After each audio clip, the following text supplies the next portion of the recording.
সত্যি আজকাল মানুষজনের যে কখন কি হয় সেটা বোঝা বড়ই দায়।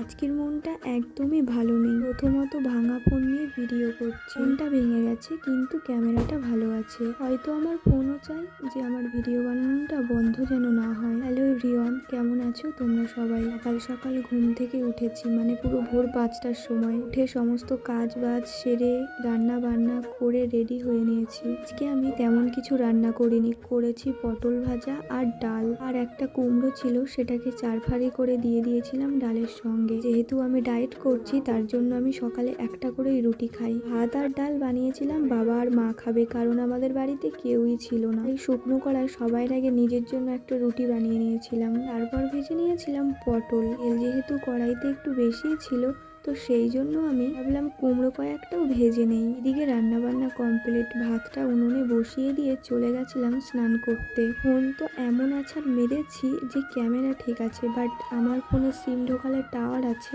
কিন্তু ফোন কেউ করতে পারছে না, না নেট চলছে। ভিডিও তো করছি বাট কবে পোস্ট করতে পারবো বলতে পারছি না, কারণ বাবার থেকে ওয়াইফাই নিয়েই পোস্ট করতে হবে ভিডিও। আমাদের বাড়ির পাশের একটা দাদু আছে, আছে নয় ছিল, কিন্তু উনি আর এই দুনিয়াতে নেই। তাই জন্য সকাল সকাল রান্না করে স্নান করে নিয়েছি, কারণ বাড়ির পাশের দাদুটা ছিল ব্রাহ্মণ, দেখতে তো যেতে হবেই। নিজের শরীরকে তো একটু ইচ্ছে না থাকলেও খেতে দিতেই হবে। মন যেমন মানে না শরীরও তেমন কথা শোনে না। যে দাদুটা মারা গেছে এই ছোট মেয়েটা হলো ওনার মেয়ের মেয়ে। তো ছোট মানুষ, ও তো আর বোঝে না, ও বলছে আমার দাদু গাড়িতে করে আসবে, কিন্তু ছোট্ট বুনু এটা বুঝতে পারেনি ওর দাদু আসবে ঠিকই কিন্তু আর উঠে দাঁড়াতে পারবে না। দুরাত্মার শান্তি কামনা তোমরা সবাইও করো।